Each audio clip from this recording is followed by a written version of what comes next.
Viktor Frankl, in his classic book, Man's Search for Meaning, looks at three different areas of life.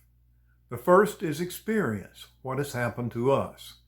The second is creativity, that is, how creative is our response in life. And the third has to simply do with attitude. Now, when I looked at those three different reflections on life, I was reminded of King David of the Old Testament. The reading for today comes from 2 Samuel 5, and it is the second half of verse 2.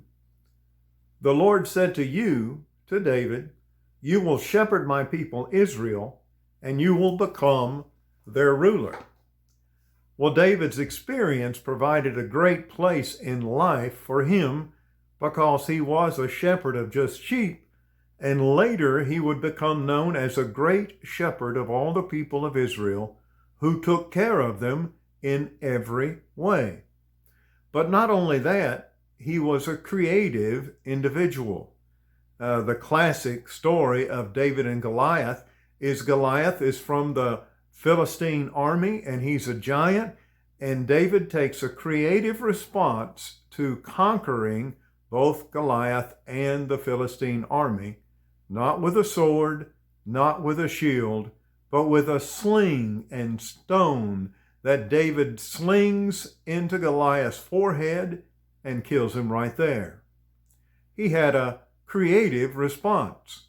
But not only that, he had a great attitude, believing that no matter what happened, God would be victorious and would give him the victory. Now, for me, these three areas is very important today. Experience, what happens to us.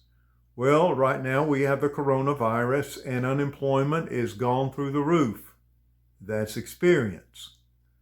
But then, what is our creative response? A creative response would be to look at the basic strengths that each of us have and what makes the best sense for us to do based upon our strengths. And then third, our attitude. My belief is the number one of these three that affects our life the most is our attitude. Regardless of what happens, we should always have hope. In 7 Habits of Highly Effective People, Stephen Covey speaks of attitude, how we respond to what we experience in life is based upon our attitude. Thank you for listening in. Again, this is John Carpenter of Waverly United Methodist Church.